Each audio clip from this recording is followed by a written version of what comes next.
इस क्लास में हम सोहन संस्कृति के बारे में जानेंगे। इसे हम कहानी की तरह पढ़ेंगे जो आप कभी भूल नहीं पाओगे। चलिए शुरुआत करते हैं। कहानी की शुरुआत वह अनजाना दौर। यह कहानी आज से करीब 2 से 3 लाख साल पुरानी है। उस समय न तो कोई बड़े शहर थे, न गांव और न ही आज की तरह सुख सुविधाएं। इंसान बिल्कुल आदिम अवस्था में था, जिसे हम निम्न पूरा पाषाण काल लोअर पैलियोलिथिक एज का मानव कहते हैं। वह न तो खेती करना जानता था और न ही घर बनाना। उसका बस एक ही मकसद था, पेट भरना और जंगली जानवरों से अपनी जान बचाना।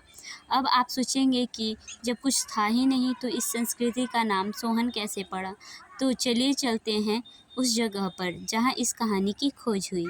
भुज का मोड़, सोहन नदी की घाटी। यह बात है साल 1928 की। एक भारतीय भूवैज्ञानिक जिनका नाम डी.एन. वाडिया था, वे आज के पाकिस्तान, तत्कालीन भारत के पंजाब प्रांत में घूम रहे थे। वहाँ से एक खूबसूरत नदी बहती थी जिसका नाम था सोहन नदी। यह सिंधु नदी की एक छोटी सहायक नदी है।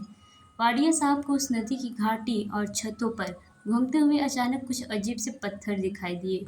उन्होंने उन पत्थरों को ध्यान से देखा तो उनकी आंखें फटी की फटी रह गईं। वे आम पत्थर नहीं थे, बल्कि उन्हें किसी ने बहुत ही सलीके से तराश कर नुकीला बनाया था। वे इंसानों द्वारा बनाए गए पत्थर के सबसे शुरुआती औजार थे। इसके बाद 1935 ईस्वी में डी टेरा और पैटरसन नाम के 2 और बड़े विद्वान वहां पहुंचे। उन्होंने पूरी सोहन नदी घाटी का चक्कर लगाया और वहां से भारी मात्रा में ये अनोखे औजार इकट्ठा किए। चूंकि ये सारे सबूत सोहन नदी के किनारे मिले, इसलिए इतिहासकारों ने इस पूरे दौर के मानवों के रहन सहन को सोहन संस्कृति का नाम दे दिया। कहानी के नायक, आदि मानव और उनके जादुई पत्थर। इस कहानी का असली नायक वह आदि मानव था जो सोहन नदी के किनारे रहता था। नदी के किनारे उसे गोल मटोल पत्थर मिलते थे, जिन्हें पुरातत्व की भाषा में पेबोल या बट्टिकाश्म कहा जाता है। नदी के पानी के बहाव से घिस घिस कर ये पत्थर गोल और चिकने हो जाते थे।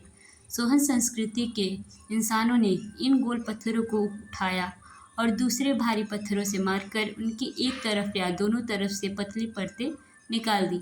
ऐसा करने से पत्थर का एक हिस्सा बेहद धारदार हो गया।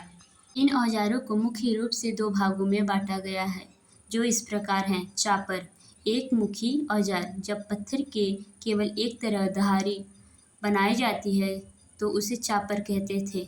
इसका इस्तेमाल पेड़ की छाल छिलने और लकड़ी काटने में होता था। चापिंग, द्विमुखी औजार। जब पत्थर की दोनों तरफ से परतें निकालकर दोनों ओर तेज धार बनाई जाती थी तो उसे चापिंग कहते थे। इसका उपयोग मांस काटने या हड्डियां तोड़ने के लिए किया जाता था। चूंकि इस संस्कृति में मुख्य रूप से यही औजार मिले, इसलिए इतिहास में इसे चापर, चापिंग, पेबोल संस्कृति भी कहा जाता है। कहानी का विस्तार। 5 छतों का रहस्य। सोहन नदी की घाटी में इतिहासकारों को 5 अलग अलग प्राकृतिक छतें मिली। यह बिल्कुल वैसा ही था जैसे किसी बहुमंजिला इमारत की सीढ़ियाँ हों। जैसे जैसे इतिहासकार ऊपर से नीचे की सीढ़ियों पर आए, उन्हें मानव इतिहास की एक नई कहानी देखने को मिली। प्राक सोहन, प्री सोहन। यहाँ सबसे पुराने और बड़े औजार मिले जो बहुत खुरदरे थे। प्रारंभिक सोहन, अर्ली सोहन। यहाँ औजार थोड़े बेहतर हुए और पत्थर की परतें साफ दिखने लगी। उत्तरकालीन सोहन, लेट सोहन। इस दौर तक आते आते आदि मानव समझदार हो चुका था। अब उसके औजार छोटे, ज़्यादा पैने और सुंदर हो गए थे। निष्कर्ष, कहानी का अंत और महत्व। तो यह थी सोहन नदी के किनारे रहने वाले लोग, हमारे पूर्वज, उन पूर्वजों की कहानी जिन्होंने सबसे पहले पत्थरों को अपनी ताकत बनाया। इस संस्कृति का महत्व इसलिए है क्योंकि यह हमें बताती है कि भारत में मानव सभ्यता की शुरुआत कैसे हुई थी। भले ही आज सोहन नदी का वह इलाका पाकिस्तान में है, लेकिन बिलासपुर, हिमाचल प्रदेश और पंजाब के कई भारतीय क्षेत्रों में भी इस संस्कृति के अवशेष मिले हैं।